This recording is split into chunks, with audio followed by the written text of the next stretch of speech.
Hayi, lo muntu lona i-caption yayingekho.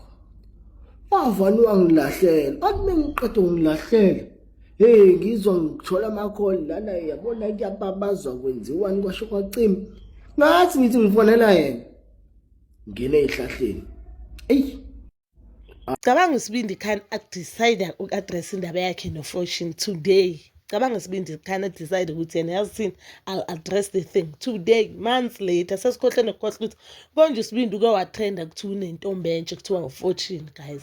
Very beautiful lady. Yeah. Utirelo Sarangali live bano Amahle. I remember there was this one day they were playing a match. Utirelo no Amahle bayi-2 bahlangene badlala noSibindi. Then Fortune decided to gift her Umpumelelo. And there all of us were like, vele bayajola kusho ukuthi into yabo i-on. Then Utirelo decided to cut the live and I was enjoying the live because I was watching the live. Then uSibindi decide ukuthini mina ngizothula ngingasho next. A lot of people, guys, they had a lot of things to say about the relationship yabo, and a lot of people, they were happy.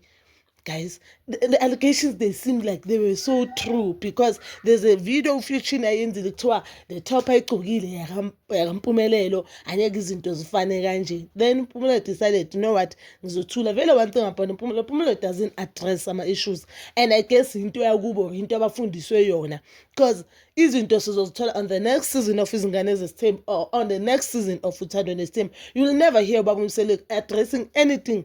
Noma ngatrenda kanjani, noma bangatrenda, you'll never hear their family address anything. Maybe that is why reality show yabo ihlale iphuma number 1, and that is why reality show yabo it is most loved. So uSibindi uthi there's nothing eyenzakalayo between yena and Fortune. They are just friends, and ufuyena wamangala naye sekabona ivideo on TikTok ka-Fortune sekatrend abantu talking about that video. Wathi makathi uyamfonela ifone azange ize ingene. Do I believe uSibindi? No, I don't believe uSibindi, because I do not know the reason why bekayelapha. Akashongo i-relationship yabo, whether they are friends, whether they are family, or they are vele bayazijolela. Abashongo ubudlalano babo ukuthi what kind of ubudlelwano, or they are colleagues, or they are business partners. Akashongo next. So le video yakhe nje udlala ngathi nje uSibindi, he's just giving us entertainment, and then maybe we'll meet to Fortune on the next season of Izingane Ezesithembu. Well, I'm looking forward to New Girlfriend entsha, because Amahle, guys, Amahle doesn't give us anything. Amahle enhle kuyenza show ibore. Manje show is all about Tirela 1. Ishow ayina yabo le nto lesiyidingayo, that thing beyikhona the time khona uViyo, not like uViyo played a huge role, but because uViyo noTirelo yabo benalento le ukuthi uViyo noTirelo, are looking forward ukuthi abantu bakaSibindi bayithini abadlulithule kakhulu for a reality show. Yena, I love her for Umpumelelo. I think she'll make a good wife. But for a reality show, nana, girl, nana, you are too quiet. Nezinto mele ngabe uyazikhuluma noma mele noma ngabe ukhuluma kube ngathi awufuni ukukhuluma. You get, I think for reality life yangempela ke kamampela kuthiwa uhleli naye unkosikazi oright, uzoba unkosikazi oright.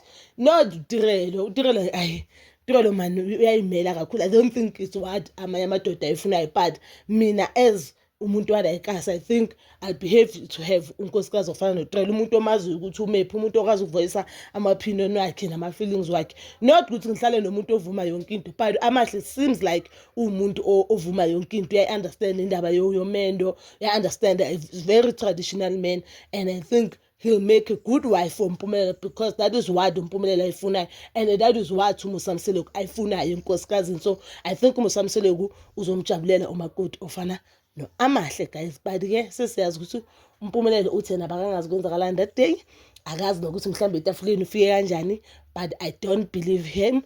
Please, bazalwane, just comment down below, do you believe his statement is show Mpumelelo or not? And please don't forget to like, subscribe, share, and hit that notification button. Nginethanda ukuya nokubuya.